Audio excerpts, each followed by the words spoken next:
Bom, César, é importante a gente esclarecer o seu público que são coisas distintas, tá? Uma questão é a questão do Poder Judiciário, da soberania brasileira em resolver, julgar as pessoas que cometem crime dentro do Brasil.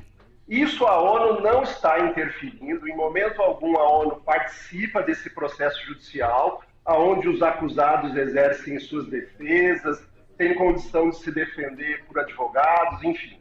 O que a ONU passou a fazer a partir de 2020, com esse emblemático caso americano do George Floyd, foi que a Organização das Nações Unidas passou a ter um poder fiscalizador em cima de uma situação compreensível como violências de forças públicas relacionados a pessoas com etnias afrodescendentes, né? Então, a partir dessa constatação da Organização das Nações Unidas, do Alto Comissariado, que hoje é exercido pela Michelle Bachelet, esse organismo internacional passou a exigir dos Estados-membros ali da própria Convenção Interamericana de Direitos Humanos uma apuração desses casos. Então, no caso específico, foram investigados 190 casos no mundo todo, dentre eles, alguns casos no Brasil, e 7 desses 190 casos foram escolhidos pela ONU como uma flagrante desrespeito a entidades e situações de direitos humanos, caracterizado por forças policiais. E um desses 7 casos foi o que aconteceu em Ribeirão Preto, vinculado aí ao caso da Luana. Esse caso ainda não tem um julgamento definitivo. O processo hoje se encontra em grau de recurso, está sendo em grau de apelação. A juíza de Ribeirão Preto entendeu que esses policiais deveriam ser levados a julgamento pelo Tribunal do Júri e a defesa está recorrendo. O que o organismo internacional vem dizer? Ontem a Michelle Bachelet, depois de uma série de investigações, eu tive a oportunidade de participar de várias reuniões virtuais aí em Genebra, na Suíça, com essa comissão da ONU, e eles entenderam que, de fato, o estado atual de violência policial brasileira é insustentável. Para você ter uma ideia, esse documento aponta que um dado nacional brasileiro indica como mortalidade em 2019, por conta de intervenções policiais, num aumento de 183,2% superiores em relação à população branca, violências para afro-brasileiros em relação à população branca. Então, de fato, isso foi algo que chamou a atenção da ONU. Bilhões nesse mundo. Você imagina se a gente... Algo que incomodava muito me permita, Caparelli, algo que incomoda muito a Michelle Bachelet. Nas reuniões ela tratava isso como uma situação muito enfática, e ela começa o discurso dela com essa frase, e ela começa dizendo assim: estou pedindo aos estados, e são vários, tá? Só nesses 7 casos nós estamos falando de Brasil, Estados Unidos, Reino Unido, França e Colômbia, para ficar entre esses 7 apenas. Mas ela começa dizendo: estou pedindo a todos esses estados, em termos aí de união, né, país, estado membro da ONU, que parem de negar e comecem a desmantelar esse racismo sistêmico. Então existe uma tendência, nas palavras da Michelle Bachelet, do Estado de negar esse racismo sistêmico, dizer que ele não acontece. Ela aborda nesse relatório que o Estado tem uma obrigação, inclusive histórica, por tudo que foi a escravidão, de reconhecer esse problema sistêmico mundial e começar a combatê-lo. Então, o racismo ele está enraizado em várias frentes, em várias situações, e são situações que geram uma preocupação. Por quê? O relatório vem apontar que ele detalha essas desigualdades crescentes, extrema marginalização socioeconômica, política, enfim. Reconhecer o racismo é começar a tratar esse problema que nós todos sabemos que existe. Você tem muita razão, José Fernando, porque, me apegando muito ao tecnicismo do relatório, o relatório ele vem apontar essa questão da desumanização dos afrodescendentes e um apontamento, inclusive, de que isso vem se sustentando, sendo cultivado uma tolerância para essa discriminação racial. E isso gera desigualdade e gera violência.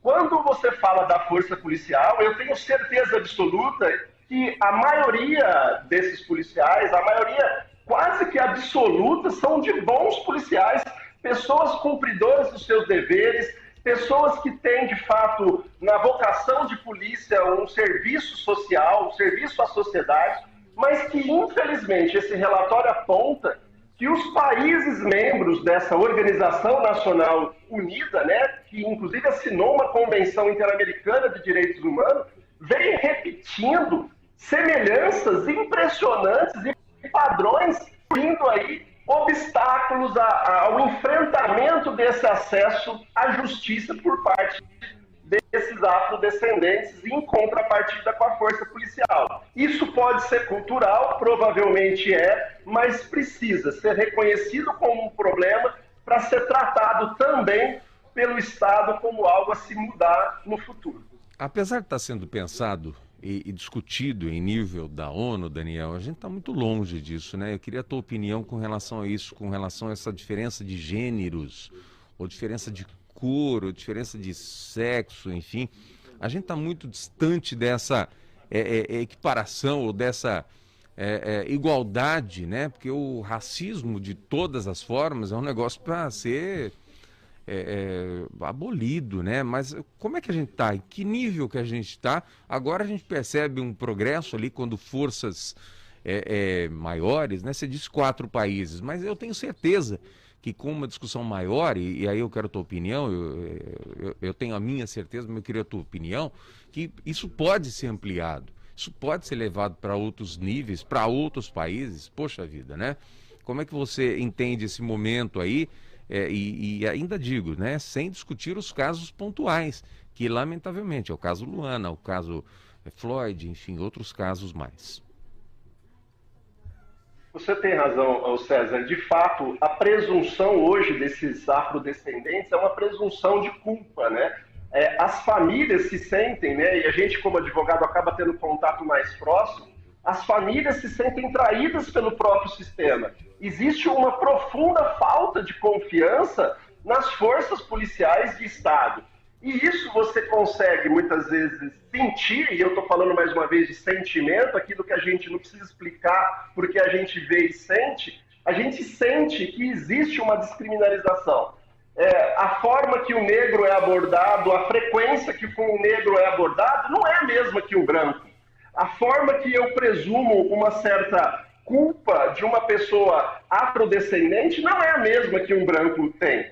A abordagem que eu tenho aqui em Ribeirão Preto, no Jardim Paiva, não é igual à abordagem que eu tenho na Zona Sul, na Avenida João Fiuza, nos bairros de Zona Leste. Então, esse problema parte de algo sistêmico, por isso que os chamados racismo sistêmico. O próprio sistema caminha para essa forma. O treinamento pode não refletir isso, mas a realidade reflete. Então, nós precisamos, principalmente por parte de governantes, do Poder Judiciário, do próprio Ministério Público, que é uma força que não é uma força de Estado poder constituído, legislativo, judiciário, executivo, mas é uma força auxiliar, ter isso como uma busca incessante de equilibrar essas questões que são seculares, infelizmente. Zé. Daniel, a gente falou do processo, mostramos todo o envolvimento, né, tudo aquilo que gira no entorno do processo, mas eu queria saber agora propriamente do processo, em que pé que ele está, em que instância que ele está, como é que ele está se desenvolvendo, se todos os envolvidos já foram ouvidos, já passaram pelo crivo da justiça, ainda que seja militar, como é que está isso? Bom, José, é importante dizer que, assim, para que você entenda que o que acontece aqui em Ribeirão Preto não é o subburaco do submundo.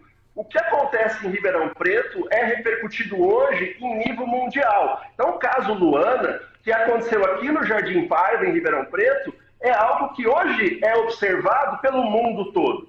E nesse aspecto, o Poder Judiciário de primeira instância já se pronunciou, entendendo que o caso não deveria ser julgado pela Justiça Militar, que tinha arquivado o procedimento, e então entendeu que esses policiais militares deveriam ser levados a julgamento pelo Tribunal do Júri. A juíza de primeira instância, a juíza da Vara de Júri e Execuções Criminais de Ribeirão Preto, entendeu que no processo existem elementos, existem situações que levam à autoria e imaterialidade que devem ser verificadas pelo Conselho de Sentenças. 7 pessoas da sociedade de Ribeirão Preto serão escolhidas para analisar todo esse apanhado de provas que aconteceu já nessa fase do sumário da culpa e possam, pelos seus votos individuais, entenderem se esses policiais devam ser condenados ou absolvidos. O processo hoje está nessa fase de recurso dessa decisão da juíza.